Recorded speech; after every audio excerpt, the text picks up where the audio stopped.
Hi, it's Lynne Golodner, and welcome to the Make Meaning podcast.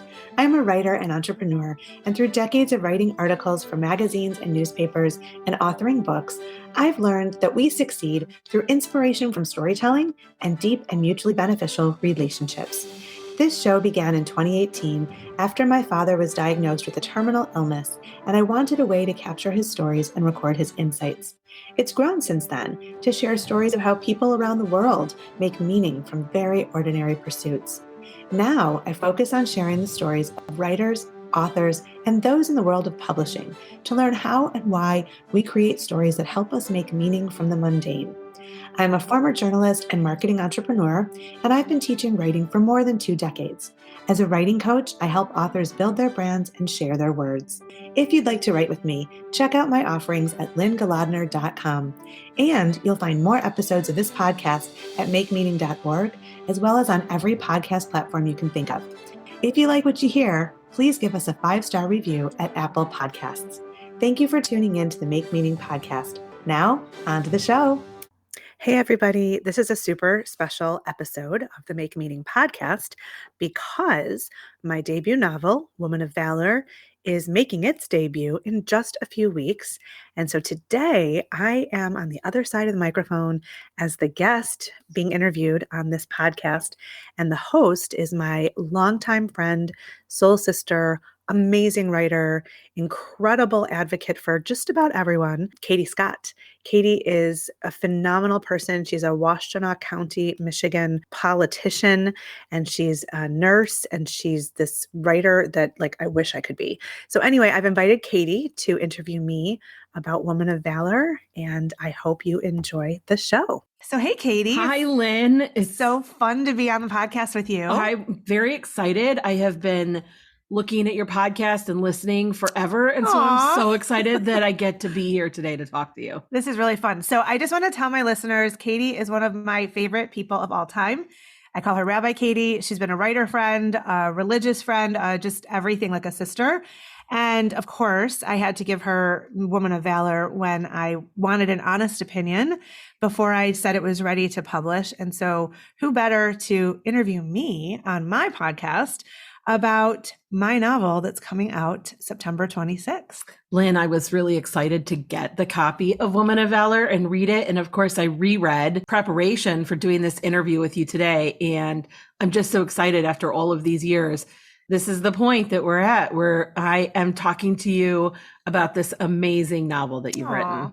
I know, it's amazing. It's really fun that we've gotten here. I mean, we met, actually, my daughter asked recently, how did you ever meet Katie? And I'm like, in a writing course at the YMCA in Birmingham, Michigan, the 1990s. Yeah. It was like 1995 or 1996. Yeah. Something like that. And I was so excited to be in that class. For the person who was teaching it, I was a great admirer of his poetry.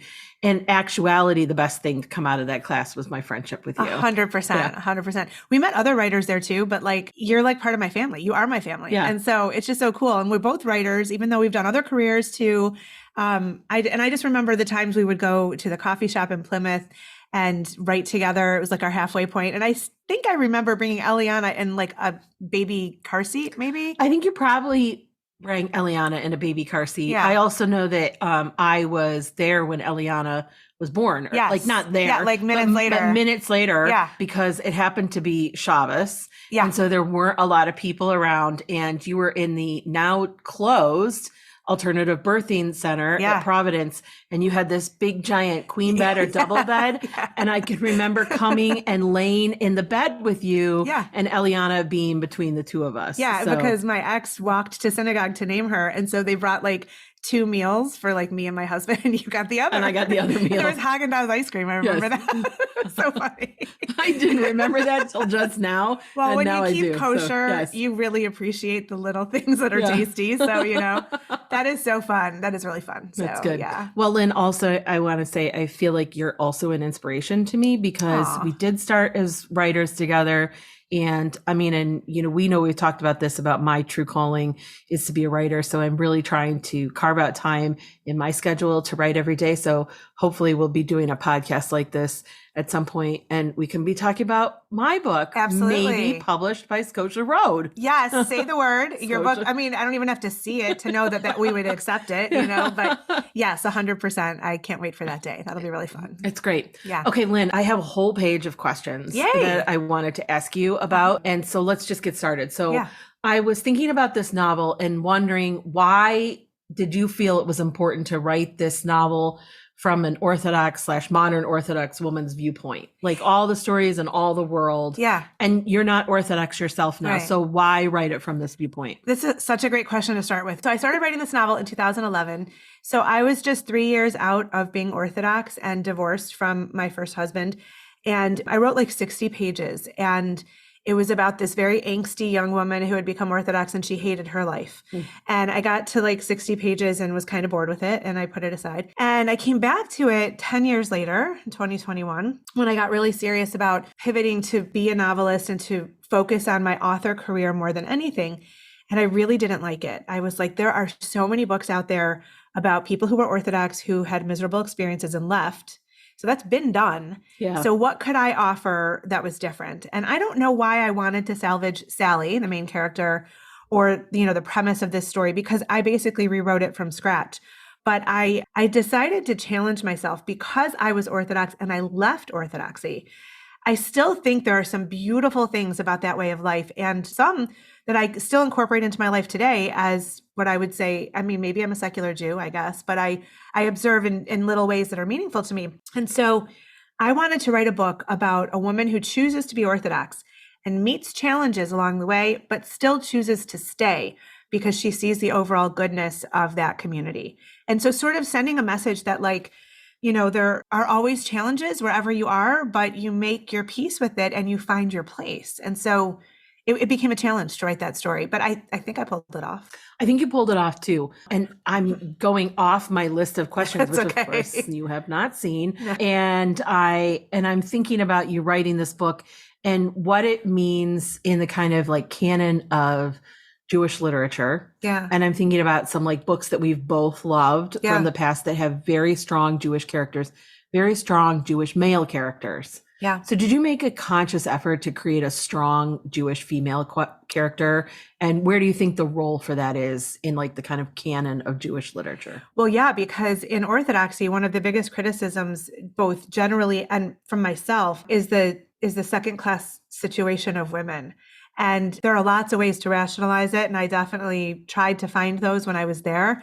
But the truth of it is that women are not primary in the Orthodox community. And so I do think it's important to see a strong Jewish woman who has her own voice and her own mind and still chooses to be Orthodox. I think that was important to me. But also when I was determining my author brand, which I help a lot of people figure out, who are you as an author and how do you put yourself out there? It is part of my brand to write strong, compelling Jewish characters. Even if they're not religious, like my next novel that I'm in the middle of right now, they're Jewish and they're definitely identifying, but they're not religious. And so, but that still plays a huge role in the book. And so I really want to have compelling Jewish characters who are not afraid to be openly Jewish in a world that, let's face it, has become increasingly anti-Semitic. And so, I hope my books can land in the canon at some point. I'm not sure if I'm there or not, but I would like to be. And I think that, I hope that this of interest to a mainstream audience, despite being very, very Jewish.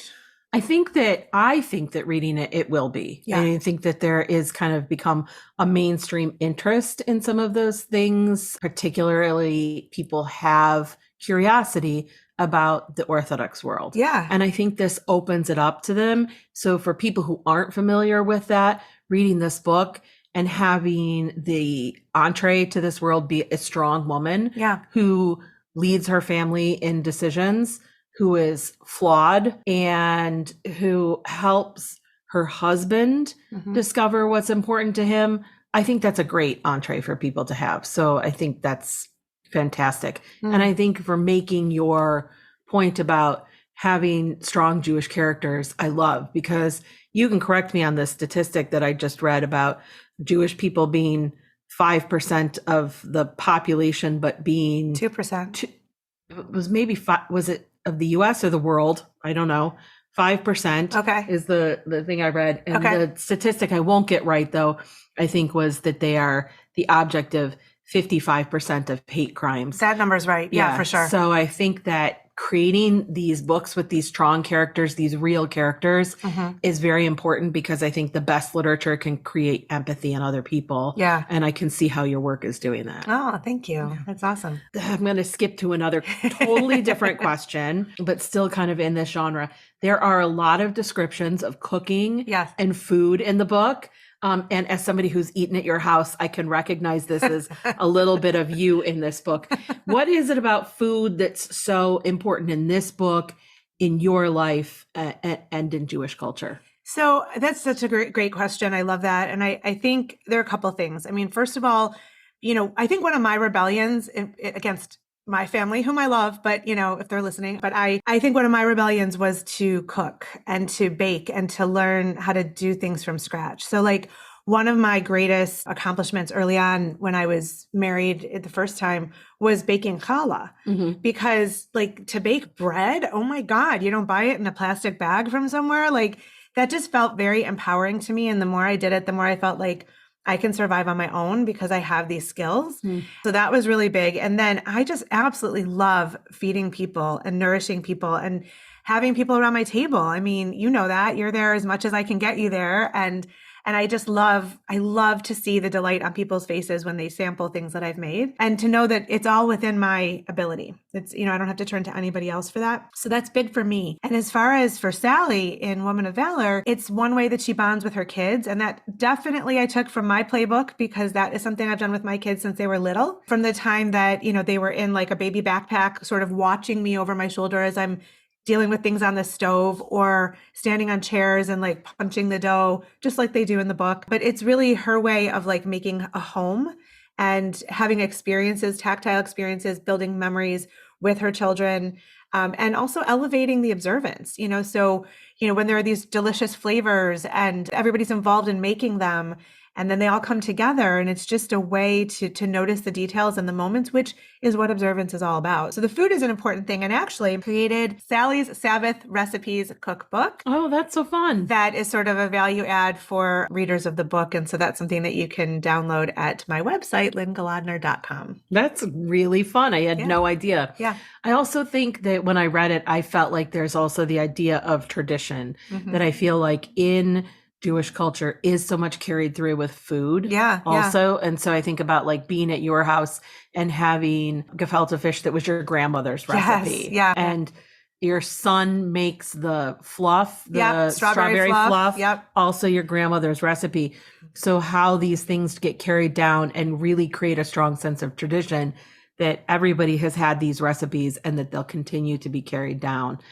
Yeah. And I mean, Sally, in the book, she leaves her family because they don't have these traditions. They don't have that tactile bond. And so she's starting from scratch.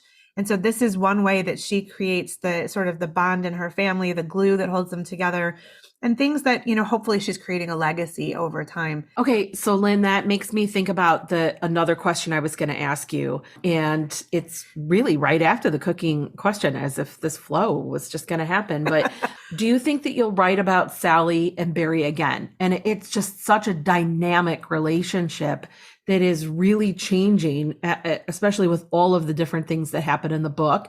And I don't want to give any spoilers away, but I think that it would be interesting to see what happens to them, say 20 years later or 30 years later. So have you ever thought about continuing their story? Yeah. I mean, I've thought about continuing or developing more of the characters in the book in other books. And so then they would become basically like the secondary characters or the subplot. And, like I thought about Batya and Zvi could have a book of their own. I thought that their backstory was really interesting and that I might want to deepen that. But I really had a vision that one of Batya's kids and one of Sally's kids end up in Israel, but on different sides of the religious focus on Israel. And so one who's like very Zionist and one who's not, and sort of what happens there. But I don't know, because I have like a list of all the books I want to write, all the novels, and I've like fleshed out some of the characters and stuff. And the next novel that I have is called Cave of Secrets. And there's totally different characters and totally different places. Still Jewish, and that's still a huge thread in that novel. But yeah, I don't know. It's on the list, but I'm not sure. That makes me think about the process, some of that. So you are a prolific writer. Yeah. It's incredible. Oh, and you have a reputation of being an amazing narrative writer, a personal essay writer. You have some very strong work in that genre, and you've written other books. But what surprised you the most about this process of writing a novel? So I really have fun writing fiction. I did it because I wanted to prove to myself that I could, but I was surprised by how much I enjoyed it because and I've written 2 other novels that have never seen the light of day, and they're not that good, but they were projects where I became consumed by it, where the characters spoke to me.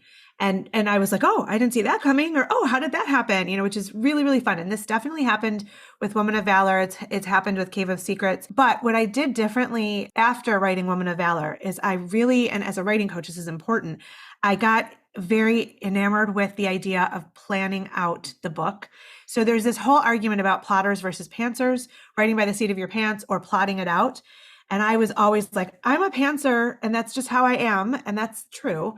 But it doesn't really work for me when writing fiction because there are a couple of things that happen. One thing is that you get maybe halfway through and you stall because you just don't know what's going to happen next. Another thing that happens, and this happened with Woman of Valor, is you lose track of like, who's where and what is this detail, and it's really hard to go back and find it.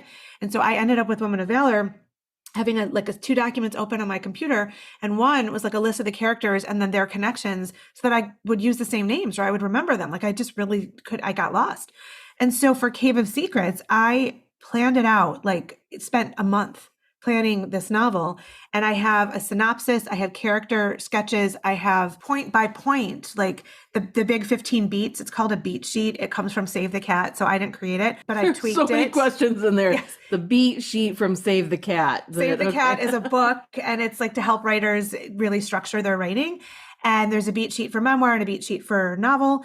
And I have taken both and I've tweaked them to make them my own. So I use them with my writing coaching clients to help them plot out their novels. And it's really actually fun for me to do now because I feel empowered. I know what I'm doing going in. And I will even say, writing Cave of Secrets, I have it so well planned and it still diverges and the characters still do things that surprise me. But at least I have a structure to know how to get back on the path, because it can get very boring in the middle of a book if you don't know what action is supposed to happen or what challenges or crises come before the characters and how you're going to resolve them. With Woman of Valor, the first draft, I had Barry getting sick with leukemia, and I really didn't like that at all. And so I went back and I just tore it out and I redid it. And I'm like, this is just too sad. And I wanted a happy book that has challenges and moments of tension, but ultimately I wanted characters that like their life and like each other.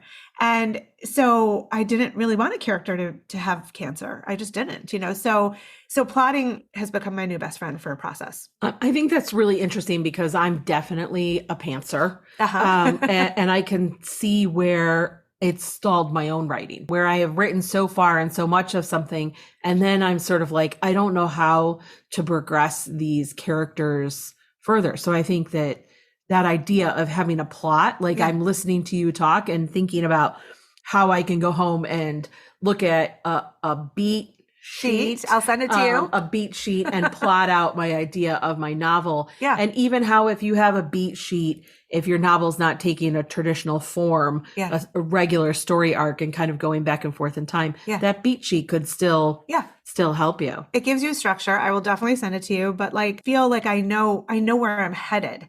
And that's really important. I've seen so many writers talk about how they need to know where they're going to end up in order to plot everything leading up to it. And so if you're a pantser and you're writing a novel and you don't know how it ends, how do you know what action needs to happen so you can seed the ideas all the way through? I'm even thinking in the next novel, are there certain little quirks or details of personality traits, relationship, I don't know, things that they share together that I can seed in all the way through. So it becomes one of those signatures. And you only know that if you know where you're going. And sometimes even when you plot it, you don't really know that, but it helps. Definitely helps. I also really feel like from your answer before too, when you talked about that these are real people who like each other, and then it doesn't need to be overly sad. Yeah. I think we have probably both read books where the drama is so enormous. It captures you in the moment of reading it, but then you put down the book and you're like, ugh. Yeah. Just because it was so not real. Yeah. And so I think your connection with realness of people's lives, of the fact that these things that happen to so many of us and how the characters deal with those things is refreshing. Thank you. Yeah, I think that I've read so many books where there's angsty characters, they're in unhappy marriages, they're complaining about their lives. And I mean, don't we hear enough of that in real life? Like, I don't need to see that on the page. Like, I like books that are uplifting and that take me on a journey, and that's what I hope to write. That's great. I have another question going back to the book. Yeah. I want to ask about, do you think, like, I'm thinking about the tensions that exist in the book. Do you think that there's a tension in this book between those who converted and those who didn't that add to the tension? Or then I think about the relationship with Batya and Sally, both converts. Well, they're not converts. Oh. They're Balei Tshuva. They became religious, but they were born Jewish. They were born Jewish. Yep. It's funny how I still think of that. I know they were both born Jewish. Yeah. But I just still think about it converting to I get it. Orthodox. They were always Jewish. Yep. And how Sally's concerns are about Batya knowing her secret, which I won't. Yeah. Which I won't. Reveal. And how there's a lot of questions in here. So about the tensions and the tensions between people who are Balei Tshuva. Balei Tshuva, yeah. And how Sally may actually feel isolated sometimes despite being in such a close-knit community. Yeah. Well, there is this idea. So the term is from birth, from FRUM, like, I mean, it refers to religious Jews. I don't know what it comes from, but somebody who's always been religious. It just, in a way, they take it for granted. It's their world. It's in their mind, right? You know, somebody who chooses it obviously decides it's right for them. And there's a lot of catching up to do. And I know this myself from when I was Orthodox. There were a lot of times that I felt left out because I either wasn't as fluent in Hebrew or I didn't know some of the nuances. I mean, my first Passover was like a nightmare because I was just like, what is going on? Like, I've done Passover my whole life, but this is nothing like what I did. And so I think there's always a sense of catching up and a sense that your footing isn't solid. And so somebody like Batya, who is like all in, hook, line, and sinker, as, you know, religious as can be, and no looking back, you know, and total blinders on. And then Sally, who is totally in, but she likes to keep parts of herself from her former life, which I think is fine, but it makes it more challenging. And so there's like there's even a tension in their relationship because Sally doesn't want to reveal that, you know, maybe she is thinking about an ex-boyfriend or maybe she is having doubts in some way. And, you know, does that in any way weaken her position in the community? So, yeah. And then she worries about her friendships. Yeah. Too. I mean, I just think it's interesting that your next book is the Cave of Secrets. And this book also had so many secrets. Yeah.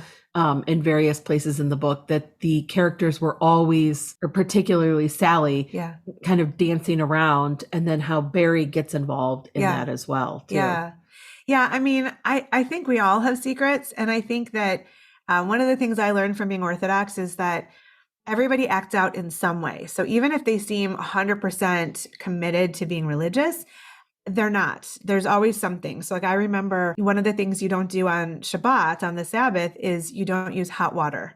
And so it's the idea that when you turn on the hot water faucet, it ignites the flame in the water heater, et cetera, et cetera. I was going to explain why I felt that to be true as my role of Rabbi Katie. But yes, I knew you knew. I know you knew. You're like the best, you know, protector of my religion. But yeah, so you don't use hot water. So imagine washing dishes by hand with cold water, and like it doesn't really work, and it's also horrible for your hands and whatever. So there was a woman who lived down the block from me. She wore skirts all the time. She covered her hair. She wore long sleeves. Totally looked the part.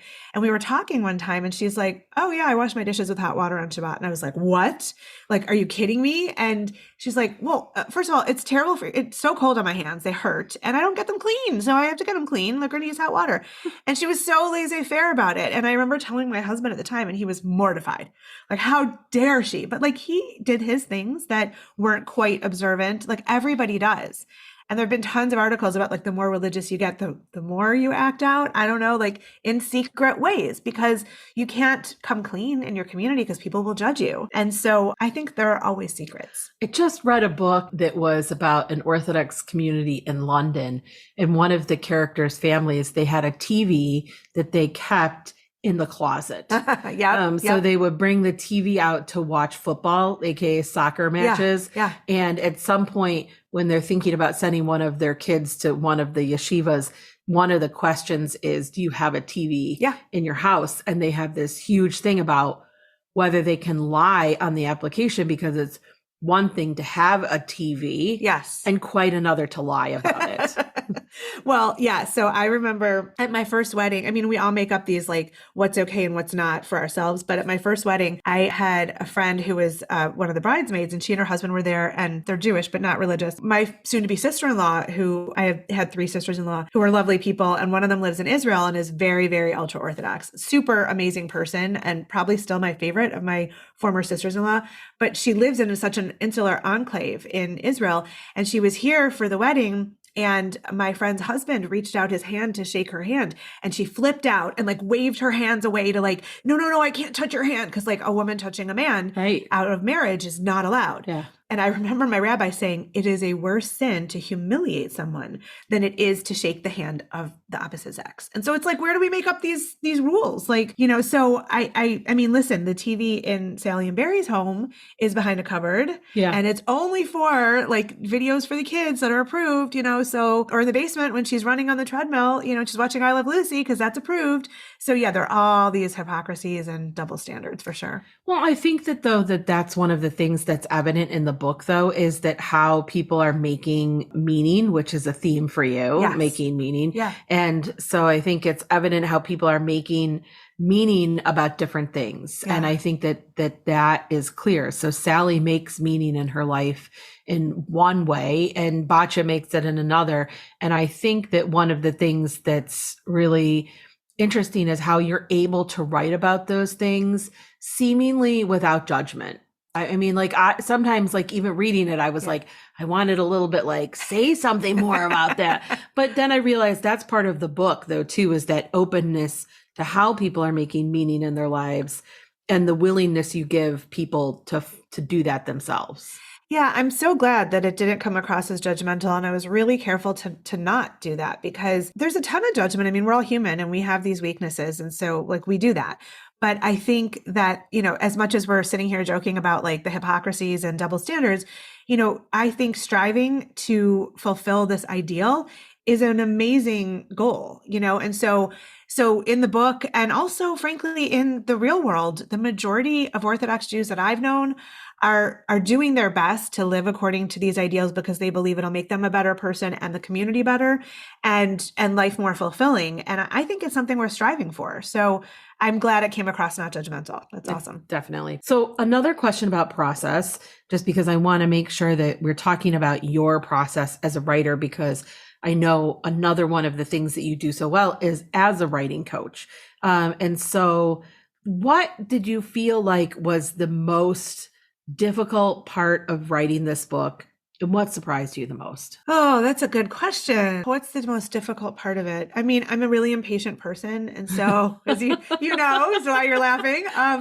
So like I wanted it done and I wanted it done perfectly. And I really wanted, you know, to not have to go back and go back and go back. So that patience was hard. And what surprised me was how much I loved it, like how fun it was. And in a way that I think was lighter than when I write nonfiction. So my nonfiction is very serious. It can be heavy. It can be like really thoughtful and like deep and whatever. And I hope there's depth in this novel, but I think there was fun and lightness and it was just joyful. I mean, I really loved that. So I'm hoping that using the beat sheet going forward and plotting like minimizes my impatience and also maximizes the quality of the first draft so that I don't have to tear things out and start over and whatever. You don't have to have a whole chapter of leukemia that doesn't happen. Right. Yeah. And then like 60 pages that are trashed, you know? And actually this next novel, I mean, the first draft, you know, I've written in like 4 months. And so, which is great. But one of the things that I found is that like, I know now that first drafts are messy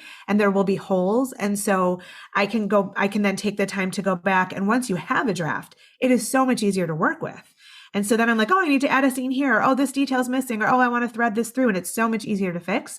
And so I feel like subsequent novels will go better and faster and more easily because of what I learned from Woman of Valor. Yeah, it's hard when you've written something and you can even recognize it as good writing, but that doesn't fit in your book. Right. To throw that out. Yeah. I assume you don't throw it out. No. You keep it all in a file somewhere that may be used at some point. I do. And I do that for my essays too. When I like take out paragraphs or sections or whatever. And then I have so many documents saved. And the reality is I never, ever go back to them. So I always tell my students like, you know, if it doesn't belong here, but you love it, save it for something else, but just know you're probably never going to use it. So yes, there's beautiful writing floating around my Dropbox and it's probably never going to see the light of day. Oh, that's so frustrating. When you're writing the book or when you're done writing the book, where do you turn to for thoughtful and honest advice about the writing? Because it can be so hard because writing is so personal. And this topic in terms of Woman of Valor even seemed so personal when I was reading it.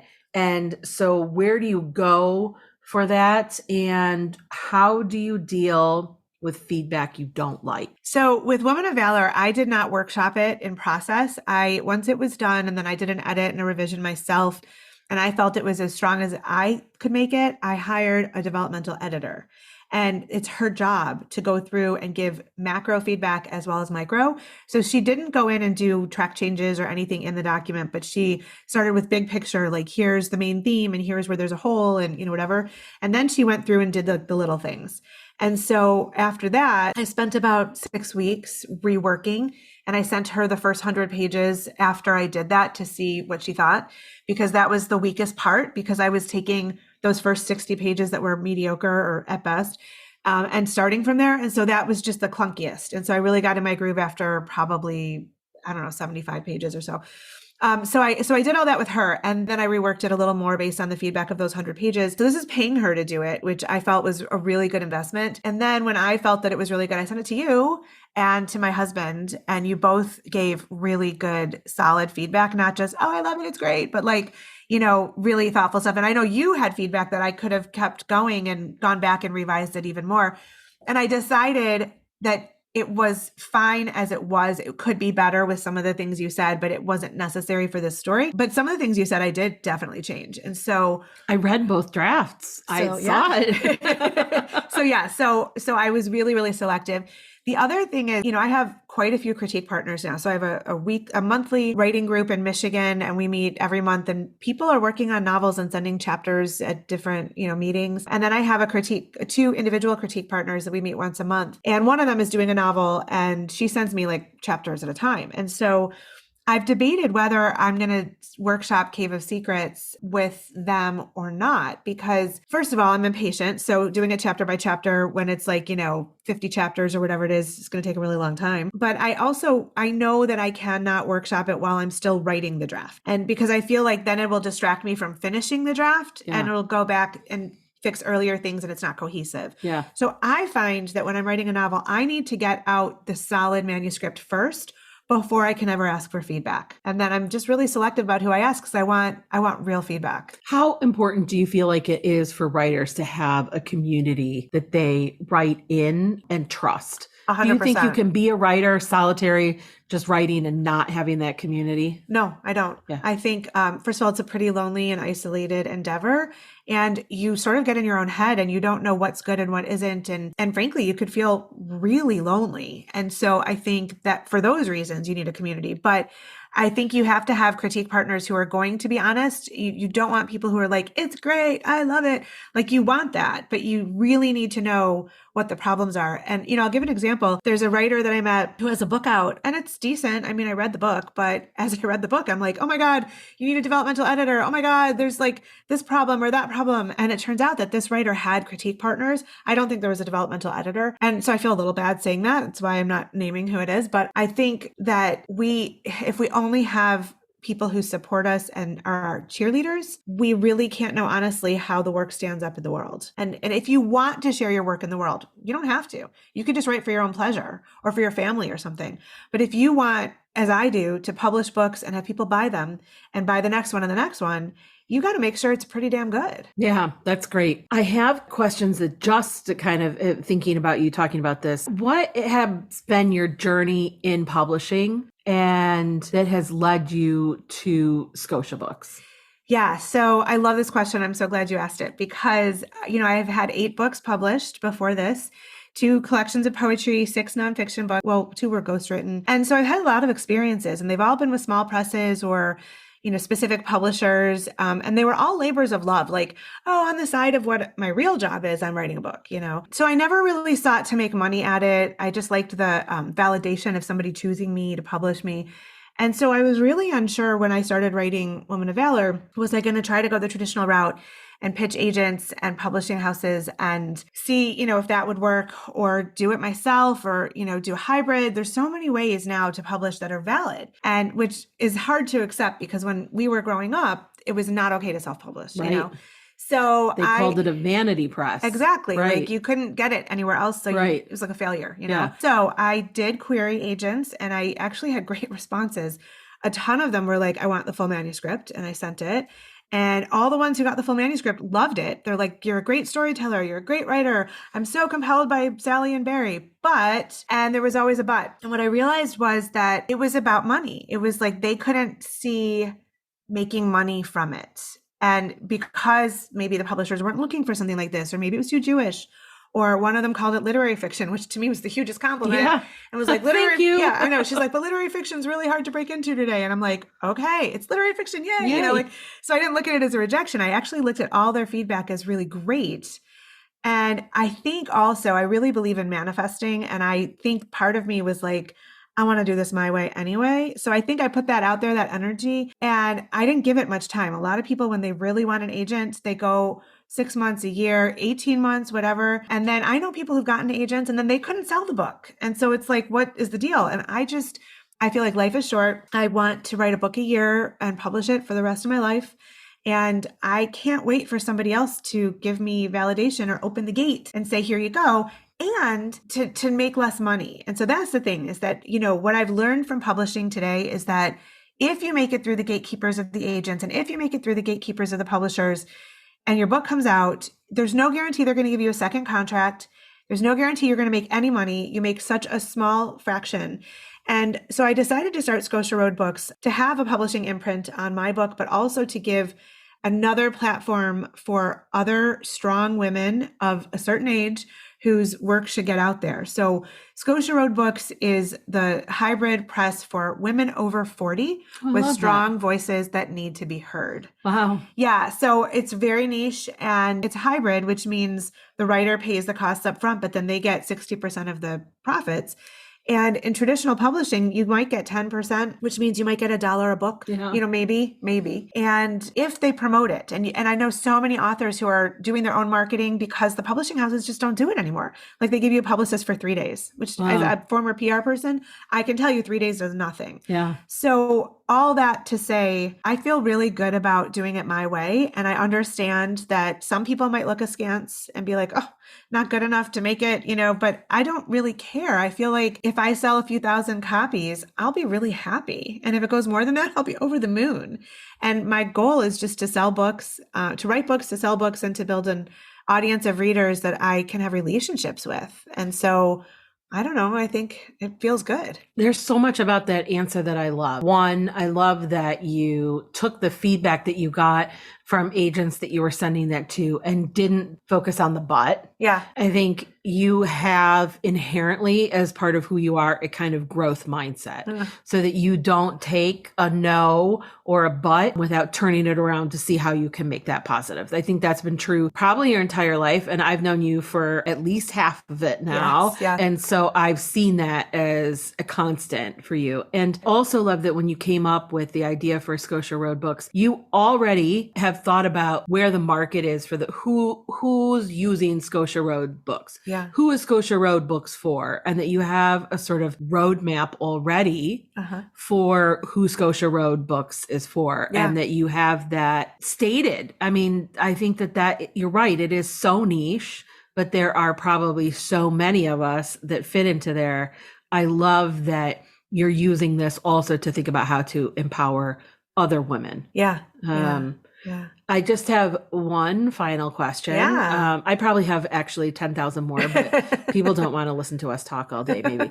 My one final question is like, what do you think is next? I know we have Scotia Road Books and you have a book a year, but I bet there's something in Lynne Golodner's head that I haven't heard about yet about what's next for you. So, when I pivoted from marketing full-time to writing, I started teaching more classes, coaching writers, leading writers retreats, whatever. And of course, writing my own books. I would like to, in 5 years' time, not really do the marketing anymore. I would like to really focus on the retreats as the big teaching opportunities with fewer classes. So in 2024, there's going to be writers retreats in Savannah, Georgia, and the Redwoods of Northern California, as well as my annual Mackinac Island writers retreat. So I'd like to be doing writers retreats, like 2-3 a year that are in really cool places to give people experiences and bring them together, because being in the same room is just amazing. It's so energizing. And you know that after I turned 50, I really was like, each year I'm spending a month somewhere in the world